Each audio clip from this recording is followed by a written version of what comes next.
Bueno, muy buenas tardes a todas y a todos. Voy a hacer una presentación que tiene una partes en inglés, parte en español.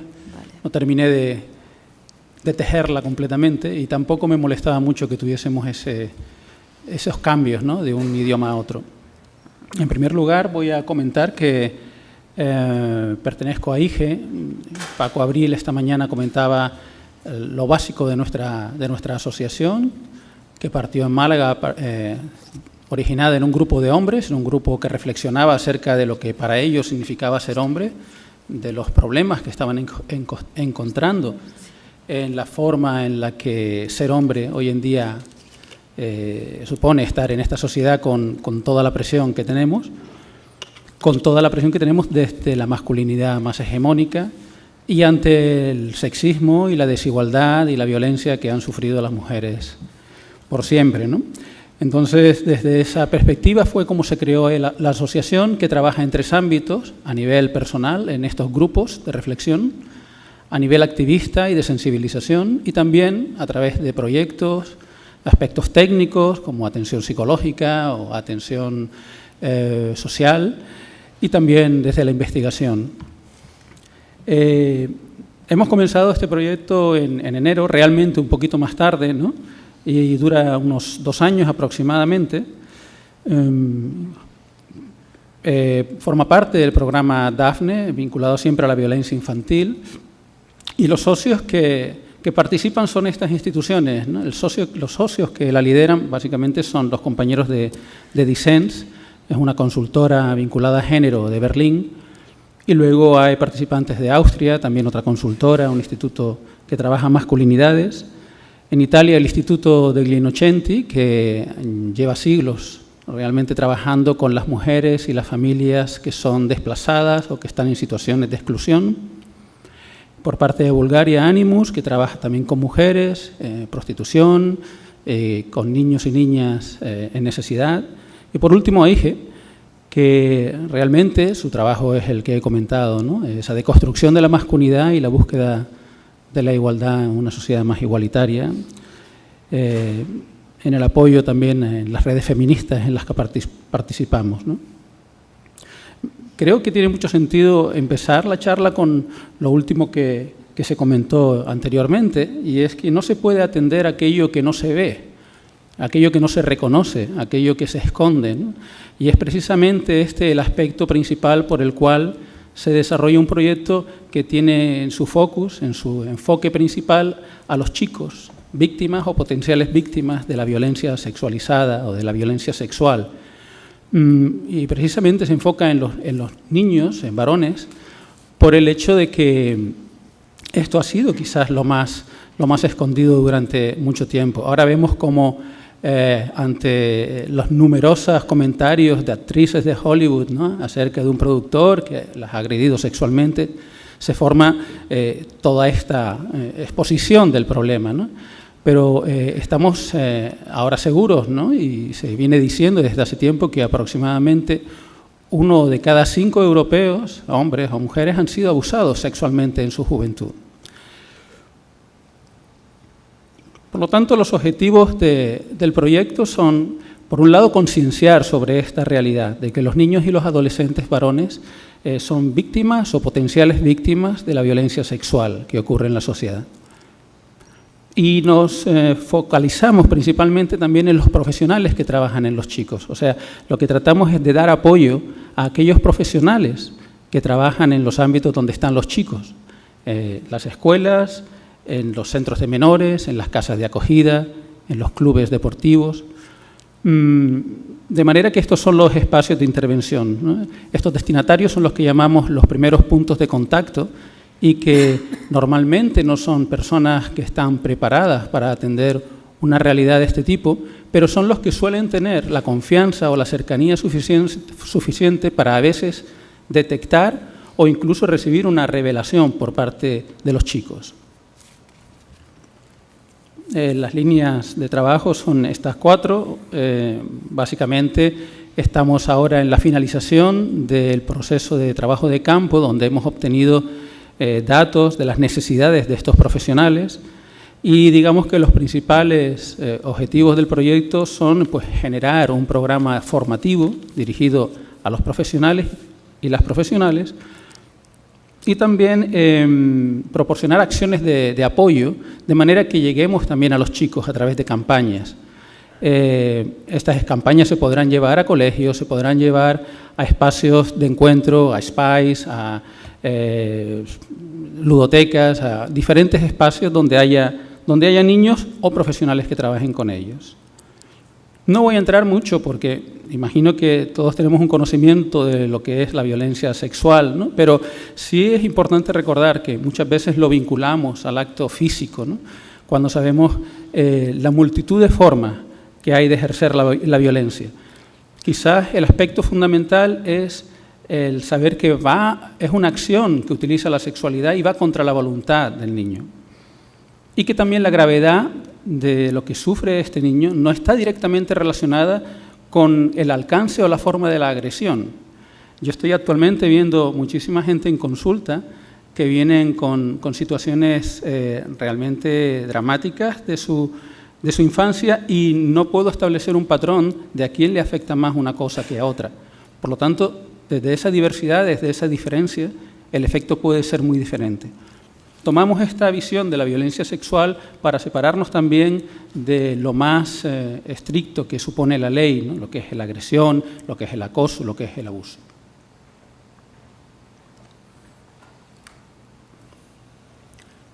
Algunos conceptos claves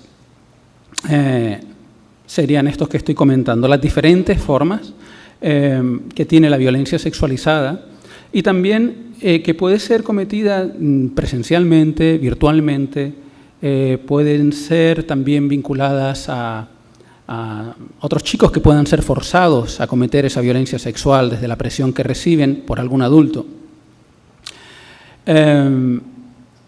Otro aspecto importante es que no siempre la violencia sexual se comete sobre chicos que están en una relación de poder inferior, ya sea porque la comete un adulto o alguien de su misma edad, pero que ejerce ese dominio a nivel psicológico, sino que también puede darse en situaciones con chicos que tienen problemas, ya sea temporales o permanentes, por dificultades físicas o dificultades psicológicas. Por lo tanto, un aspecto muy importante también es que debemos mirar más allá de lo que es el delito en la violencia sexual y ver las diferentes formas que están en lo cotidiano, ¿no? Y que siempre suponen una forma de poner en manifiesto la jerarquía de los adultos sobre los niños, principalmente de los hombres sobre los niños. Me estoy refiriendo a los niños, pero los datos nos hablan ahora mismo que hay una cercanía muy grande entre los niños y las niñas que sufren violencia sexual. Ahora miraremos los datos. El proyecto también tiene en cuenta dos aspectos fundamentales, la perspectiva de género y también que estemos centrados en las necesidades y en los derechos de los niños para realizarlo. Como entregables, vamos a generar un informe transnacional que englobe todos los aspectos que han salido de cada país, de los 5 países que estamos haciendo este estudio, y también programas de formación, acciones de apoyo, newsletters, diferentes materiales de difusión, y finalmente una conferencia europea que se realizará al final del proyecto en 2019 en Florencia. Voy a mostrar dos de los resultados de las dos metodologías que utilizamos para recabar datos en el estudio de necesidades, ¿no? Realizamos 6 grupos de expertos, grupos de discusión, focus groups, siguiendo esta metodología, en 3 territorios diferentes del Estado. En Cataluña se hizo en Barcelona con un grupo de expertos, también en Tarragona con profesores de primaria, y luego en Málaga y en Gran Canaria fuimos al aspecto de en Gran Canaria tuvimos un primer focus group dirigido a los profesores de secundaria y las profesoras de secundaria y a gente que trabaja con chicos en la educación no formal, en clubes, en espacios de scouts, por ejemplo, en la calle, educadores de calle. Aspectos que también queremos incluir y destacar en lo que es la violencia sexualizada es la asimetría y la intención. Eso sería la forma en la que se ejerce el poder. Muy importante fue ver, por ejemplo, en el meeting de Berlín, cómo nos mostraron algunas de las asociaciones que trabajan directamente en colegios, en un acto que nos pareció de muy pedagógico a las personas que participamos en el proyecto, digamos, el procedimiento que utilizan los adultos que se acercan a los parques, por ejemplo, ¿no? Cómo van acercándose, cómo van generando un display de cercanía con los chicos que allí están jugando. Y eso es representado en las aulas, en Alemania, por ejemplo, de una manera muy gráfica, muy escenificada y, por lo tanto, muy útil para que los niños lo vean, siempre vinculando la acción que se muestra con la edad de los chicos, ¿no? Hablamos de que con 3 o 4 años los niños pueden recibir información acerca de lo que es el secreto bueno o el secreto malo a través de marionetas o a través de otro tipo de actividades más cercanas a ellos. Hemos puesto también en nuestro título el boys. Cuando hablamos de chicos ponemos un asterisco. Antes me preguntaba por qué era, ¿no? Tiene que ver con la inclusión de todos los géneros en estos chicos, ¿no? Hay trans, hay intersex, hay chicas que se sienten más chicos. O sea, no vamos a entrar en el binarismo cuando hacemos este proyecto, como decía antes, tiene esta perspectiva de género. Entre los datos que manejamos está que un 23% de las chicas y un 15% de los chicos está sufriendo violencia sexual actualmente en el Estado y en otros países de Europa. Y esta victimización de los chicos ocurre principalmente en espacios donde hay quizás una problemática mayor, como las casas de acogida. Recientemente en Las Palmas, por ejemplo, y bajo la ley del menor, que no puedes retener a chicos o a chicas en estas casas de acogida por la noche, iban a cometer prostitución o iban directamente a fiestas en Maspalomas o en lugares donde hay un turismo sexual activo, pero curiosamente estos no eran turistas británicos quienes contrataban estos servicios, sino que eran empresarios de Gran Canaria, ¿no? O sea que digamos que hay una población mucho más vulnerable a recibir este tipo de abusos. La cuestión principal vinculada al proyecto es cómo el género afecta a la dificultad de revelar la violencia sexual en los chicos varones. Por un lado, en la triple negación de que no soy una mujer, no soy un gay y no soy un niño, hay ese miedo a revelar cualquier tipo de vulnerabilidad. Y por otro lado tenemos el estigma de la homosexualidad, la confusión que a veces se da entre una iniciación sexual y una violencia sexual, y la conciencia clara en una sociedad patriarcal como la que vivimos, en que los hombres no podemos ser víctimas. Por supuesto, mostrar la vulnerabilidad ya nos mete en algunas de esos 3 estigmas que queremos negar, ¿no? Por lo tanto, resulta muy difícil. Y yo me imagino que los números realmente de los chicos, sobre todo por encima de 10, 11 años, que sufren violencia sexual, es muchísimo más alto, ¿no?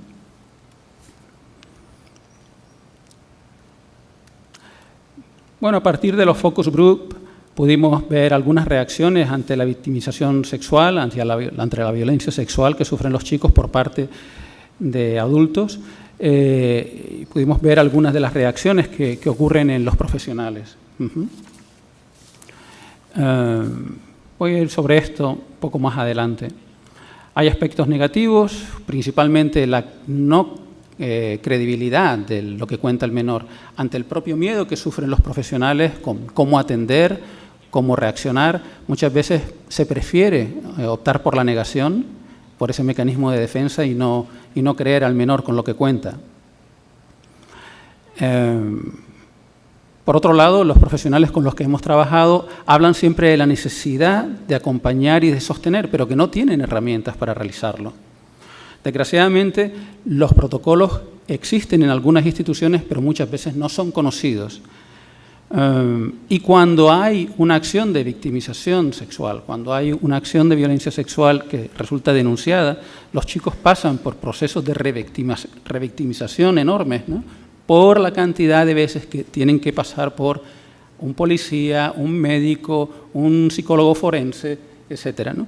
Hoy en día estamos ya, por fin, aplicando lo que son los mecanismos para que los chicos puedan grabar, o sea, puedan relatar esa situación de violencia sexual siendo grabados ante un profesional especializado y que esa grabación pueda ser atendida por los diferentes sistemas que pueden atender y proteger al menor. Hicimos, además de los focus group, un cuestionario siguiendo la metodología de bola de nieve y bueno, principalmente en estos 3 territorios que comentaba. Curiosamente, hay una conexión cuando hablamos de chicos jóvenes con conductas de riesgo, disruptivas. Siempre vemos al menor, o estos profesionales, en primer lugar, veían al menor como un potencial ofensor, pero no como una potencial víctima. Estoy yendo un poco más rápido para respetar los tiempos y el debate que venga después. Cuando hablábamos de las necesidades que expresaban los chicos en boca de los profesionales que trabajaban con nosotros, estas eran las principales necesidades: escucha, atención, apoyo, confianza. Me gustaría terminar nombrando principalmente quizás los principales puntos que hemos sacado de este estudio hasta ahora. Muchos de ellos los esperábamos, pero han sido referidos así por los profesionales, ¿no? La necesidad de reconocer la existencia de este problema. Cómo la masculinidad hegemónica invisibiliza por las razones que antes comentaba. Hay aspectos que también hay que introducir, como en las parejas gays, en las parejas homosexuales, el concepto de parasitismo violento, ¿no? Ahí puede haber una situación de violencia sexual que para que no sea revelada ocurre un chantaje emocional, ¿no? Si tú dices lo que yo te he hecho, pues te saco del armario, digo que eres gay. Y por supuesto, los primeros puntos de contacto, los profesionales reconocen la necesidad de ser asesorados, de ser formados. Uno de los aspectos principales que salía es el miedo que sienten a cometer errores a la hora de detectar, de atender la conducta o lo que un chico revela ante una conducta de violencia sexual.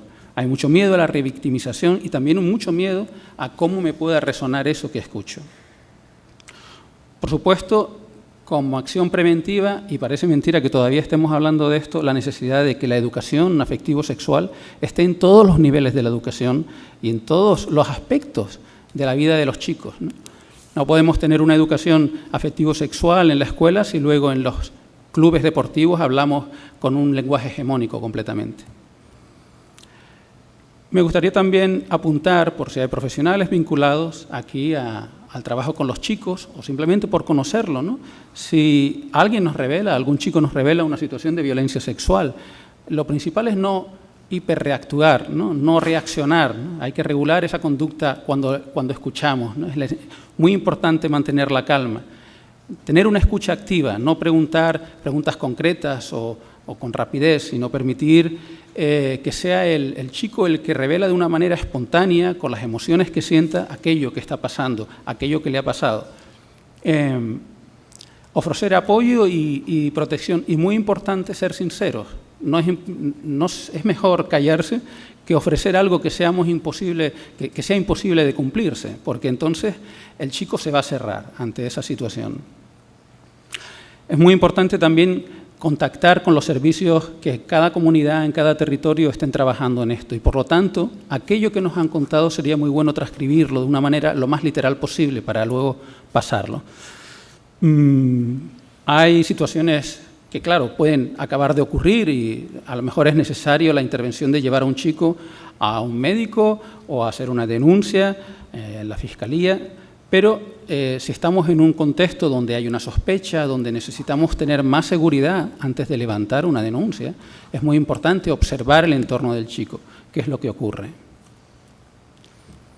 No quiero terminar sin decir alguna consideración personal, y es también el efecto que en las personas que nos acercamos, a lo mejor por primera vez, como es mi caso, a una situación de conocer los datos, conocer el problema, hablar con chicos que están en asociaciones que ahora conciencian, pero que antes fueron víctimas, ¿no? Lo que ellos se llamaban a sí mismos supervivientes, pues esa exposición a la realidad también supone un aprendizaje muy interesante y una recopilación también de los propios recuerdos de situaciones que yo, en mi caso, he vivido, ¿no? De intentos de abuso sexual, por ejemplo. También la apertura terapéutica, en mi caso, que eso ha significado, ¿no? Prácticamente el 70 al 80% de los adultos, hombres y mujeres que están viniendo a consulta, después de iniciar el proyecto, relatan situaciones de abuso sexual, y yo no lo he difundido por ningún lado, ¿no? O sea, hasta qué punto esa presencia que puede abrirse en mí ante escuchar estas situaciones de violencia puede ayudar a que gente venga, ¿no? Y relate y revele, ¿no?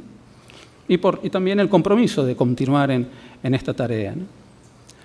Ya ultimísimo, nombrar algunas de las asociaciones que han estado trabajando durante tiempo en este problema, ¿no? En el Estado. Hay un informe, Ojos que no quieren ver, de Save the Children, tiene una versión en catalán. Por supuesto, la Fundación Vicky Bernadette, que ha hecho una gran labor en Cataluña. La Redime, que también trabaja en el abuso sexual a la infancia, y la Fundación Márgenes y Vínculos, que ha creado protocolos, por ejemplo, en Andalucía, y que permiten la recogida de estas pruebas de una manera satisfactoria para el menor, o sea, sin revictimizar al menor. Esta es la página web del proyecto y muchísimas gracias por la atención.